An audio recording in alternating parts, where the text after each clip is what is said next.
Assalamualaikum warahmatullahi wabarakatuh. Om Swastiastu, salam budaya, salam kebajikan, salam sejahtera bagi kita semua. Di sini saya Fauzan Hudayat Ismail dan rekan saya Muhammad Abdul Bustami dari kelompok 8 izin memaparkan hasil diskusi kami yang berjudul tentang Kerajaan Banjar dan Kerajaan Gorontalo. Mari kita saksikan bersama. Kerajaan Banjar dan Kerajaan Gorontalo adalah dua nama bersejarah yang tumbuh di wilayah yang sekarang dikenal sebagai Indonesia. Kedua namanya ini memiliki sejarah yang memainkan peran penting dalam perkembangan budaya dan sejarah daerah mereka masing. Kesultanan Banjar adalah sebuah kerajaan yang berdiri di wilayah Kalimantan Selatan dan sebagian Kalimantan Tengah. Pada abad ke-16 berdirinya Kesultanan Banjar diawali dengan drama perebutan tanah antara anggota kerajaan negara Daha yang saat itu dipimpin oleh Maharaja Soekarama. Sebelum wafat, Maharaja Soekarama berwasiat agar kelak menggantinya adalah Raden Samudra.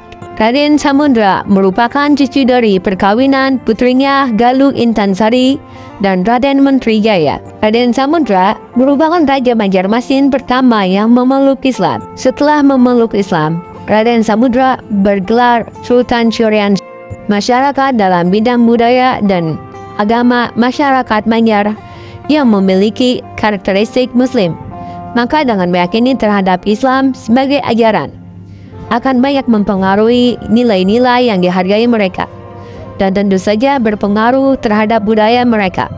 Apabila di awal kelahiran Kesultanan Banjar, agama menjadi bingkai bagi kehidupan bernegara dan berbangsa, maka budaya yang dikembangkan juga budaya yang sejalan dan selaras dengan agama. Bukti sejarah menjelaskan bahwa kerajaan Islam Banjar tidak terpisah dengan bangkitnya budaya spiritual sejak berdirinya Islam resmi menjadi agamanya yang diikuti dan dianut oleh seluruh. Yang berikutnya adalah agama-agama yang ada di kerajaan Banjar.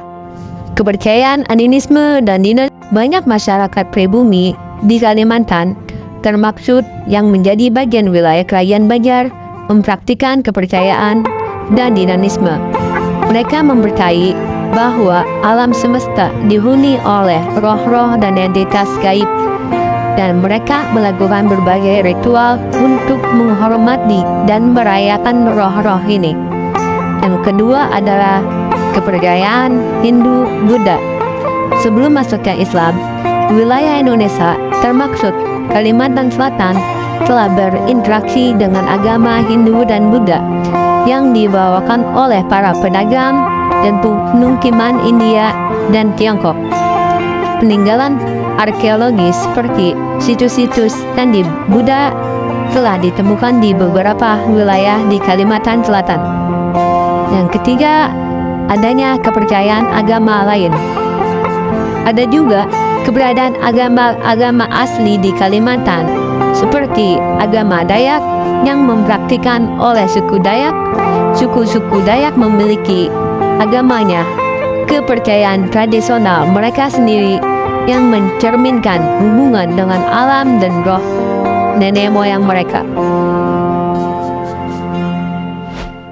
Kerajaan Gorontalo merupakan salah satu kerajaan bercorak Islam yang ada di Sulawesi. Lokasi kerajaan Gorontalo ini berada di Kabupaten Goa, Sulawesi Selatan. Kekuasaan Gorontalo ini sangat luas, bukan hanya di Sulawesi, penyebaran kerajaan ini juga sampai ke Kalimantan dan Nusa Tenggara. Kerajaan ini dikenal akan kekuatan militer dan pengaruh yang cukup kuat, terutama pada saat kepemimpinan Sultan Hasanuddin. Sebelum terbentuk menjadi kerajaan Gorontalo, terdapat 9 komunitas yang masing-masing dikepalai oleh seorang penguasa. Lalu pada tahun 1320 Masehi, diangkatlah Tumannurung menjadi Raja Goa, sehingga kedudukan 9 penguasa komunitas tersebut berada di bawah kepemimpinan Tumannurung Banea selaku Raja Goa pertama. Penguasa komunitas tersebut dijadikan Kasuyang Salapanga atau 9 pengabdi, dan lembaga ini berubah menjadi Bate Salapang atau 9 pemegang bendera. Silsilah kerajaan Gorontalo bisa dikatakan cukup rumit dan masa pemerintahannya cukup panjang.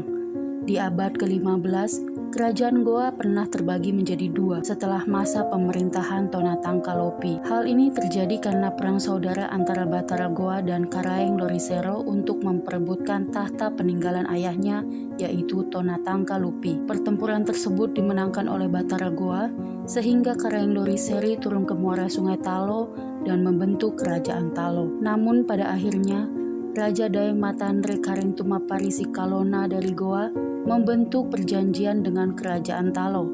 Kesepakatan itu dibentuk pada tahun 1565 dengan nama dua raja tetapi satu rakyat. Perjanjian tersebut berisi kedua kerajaan tidak boleh lagi saling melawan dan harus bersatu. Setelah bersatu, kerajaan ini dikenal dengan nama Kerajaan Goa Talo atau Kerajaan Makassar. Dengan menggunakan sistem pembagian kekuasaan, raja kerajaan dipilih berdasarkan garis keturunan Kerajaan Goa, sementara Perdana Menteri dipilih berdasarkan garis keturunan Kerajaan Talo. Dan pada tahun 1605 Masehi, Dato Ribandang menyebarkan agama Islam di Kerajaan Goa. Selain itu, banyaknya pedagang Islam yang berdagang di sana juga menjadi salah satu penyebab masyarakat Goa Talo memeluk agama Islam. Hal ini karena Kerajaan Goa Talo terkenal sebagai pusat perdagangan di wilayah timur Nusantara. Pada akhir abad ke-16, Kerajaan Goa Talo akhirnya menjadi kerajaan Islam. Raja pertama yang memeluk Islam adalah I Mararangi Daeng Narabia yang memiliki gelar Sultan Alauddin I, tepatnya pada 20 September 1605 Masehi. Hal ini juga diikuti oleh Raja Talo I dan mendapat gelar sebagai Sultan Awalul Islam yang mengenalkan sholat Jumat untuk pertama kalinya kepada masyarakat. Sebelum menganut agama Islam, awalnya masyarakat memeluk kepercayaan animisme atau kepercayaan terhadap makhluk halus dan roh nenek moyang, serta memeluk agama Hindu. Mereka percaya bahwa setiap benda yang ada di bumi memiliki jiwa yang harus dihormati agar tidak mengganggu manusia. Kerajaan Goa Talo bersifat maritim dengan dua kegiatan utama, yaitu pelayaran dan perdagangan. Seiring berkembangnya Goa Talo menjadi pusat perdagangan di kawasan timur Nusantara, para saudagar muslim mulai berniaga ke wilayah ini. Kerajaan Goa Talo mencapai puncak kejayaan pada masa kepemimpinan Sultan Hasanuddin pada tahun 1653 hingga 1669 Masehi, di mana Raja Goa ke-16 ini berhasil memajukan pendidikan dan kebudayaan Goa Talo. Hal ini ditunjukkan dengan banyaknya murid-murid dari Goa Talo yang belajar agama Islam sampai ke Banten. Bahkan Sultan Hasanuddin bergelar pahlawan nasional dengan julukan ayam jantan dari timur yang tak mudah terpengaruh oleh bangsa asing.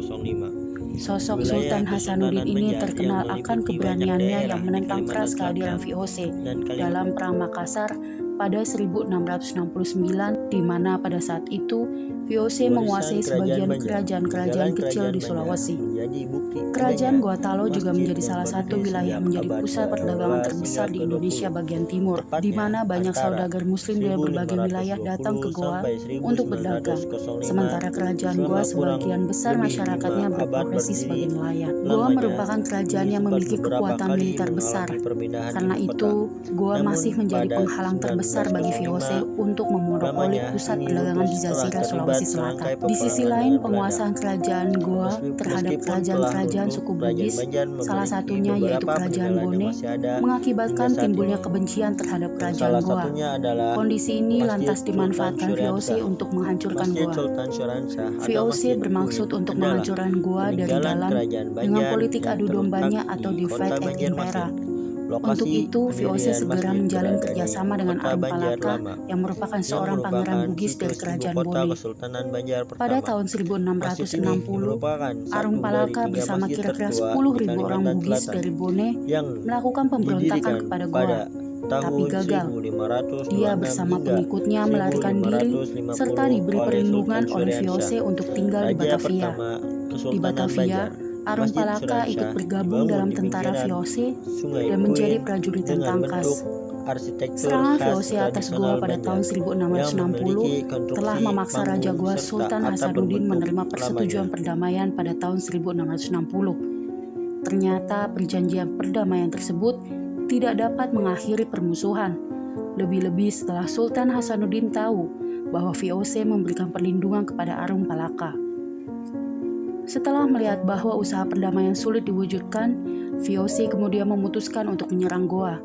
Pada tahun 1666, VOC mengirimkan ekspedisi terdiri dari 21 kapal yang mengangkut tentara berkebangsaan Eropa, ditambah serdadu-serdadu Ambon beserta Arum Palaka dan anak buahnya di bawah pimpinan Cornelis Spelman.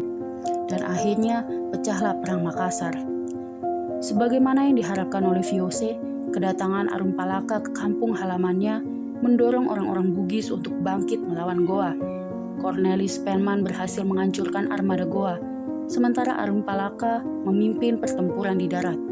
Arum Palaka berhasil meruntuhkan benteng Galesong pada 22 Agustus 1667, dengan korban di pihak Goa mencapai 1.000 orang. Sementara angkatan perang gabungan Kompeni, Bone, Buton, dan Ternate menyerang benteng Barombong dari darat dan laut.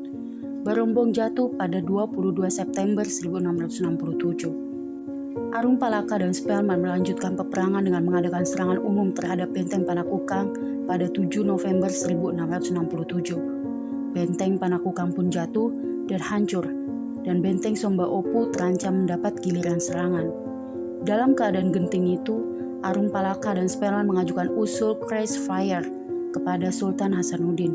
Dengan perang yang berlarut-larut dan banyaknya korban dari pihak Goa, membuat Sultan Hasanuddin terpaksa menerimanya. Pada hari Jumat 18 November 1667 dilangsungkan perjanjian Bungaya atau Bongaya. Pasal-pasal tersebut meliputi masalah militer, politik, dan ekonomi sebagai sanksi atas kekalahan Goa. Perjanjian Bongaya menetapkan 30 pasal sebagai pemenuhan tuntutan Arum Palaka dan Spelman. Inti dari pasal-pasal tersebut antara lain Buton dibebaskan dari Goa, Ternate dibebaskan dari Goa, meliputi Pulau Sula, Selayar, Muna Utara, dan lain-lain. Lalu Goa melepaskan Bone, Lubu, dan Sopeng, mengakui melepaskan Raja Layu, Bangkala, dan semua negeri-negeri yang dikalahkan oleh sekutu Arum Palaka, dari Bulo-Bulo sampai dengan Bungaya menjadi milik sekutu. Lalu Goa akan melepaskan haknya atas Wajo, Bulo-Bulo, Manda, dan mereka perlakukan menurut kemauan sekutu. Dan inti isi dari perjanjian Bongaya yang ingin diwujudkan oleh VOC adalah 1. Makassar harus mengakui monopoli VOC. 2. Wilayah Makassar dipersempit hingga tinggal Goa saja. 3. Makassar harus membayar kerugian peperangan. 4. Sultan Hasanuddin harus mengakui Arum Palaka sebagai Raja Bone. 5. Goa tertutup bagi orang asing kecuali VOC. Dan 6. Benteng-benteng yang ada harus dihancurkan kecuali benteng Rotterdam. Setelah perjanjian tersebut, Sultan Hasanuddin turun tahta dan digantikan oleh Sultan Amir Hamzah. Perjanjian Bongaya inilah yang menjadi awal keruntuhan kerajaan Goa Talo, karena memang isi dari perjanjian tersebut sangatlah merugikan kerajaan.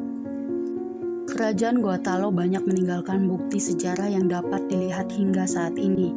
Berikut jejak peninggalan kerajaan Goa Talo. Yang pertama ada Istana Bala Lompoa. Bala Lompoa merupakan istana yang pernah menjadi hunian para raja Goa dan terletak di kota Sumbu Minasa. Saat ini Istana Bala Lompoa sudah menjadi situs budaya. Selain Bala Lompoa, ada juga Istana Tamalate sebagai jejak peninggalan dari kerajaan Kesultanan Goa yang juga berlokasi di kota Sumbu Minahasa. Yang ketiga ada Masjid Katangka. Masjid Katangka atau saat ini disebut Masjid Al-Hilal adalah salah satu masjid tertua di Sulawesi Selatan yang dahulu menjadi Masjid Kesultanan Goa. Yang keempat ada Benteng Somba Opu. Benteng Somba Opu termasuk saksi bisu sejarah Kerajaan Makassar yang sebelumnya dijadikan pusat pemerintahan sekaligus perdagangan. Dan terakhir ada Benteng Fort Rotterdam. Fort Rotterdam atau Benteng Ujung Pandang merupakan bekas markas pasukan katak Kerajaan Goa Talo yang setelah perjanjian Bongaya menjadi milik Belanda.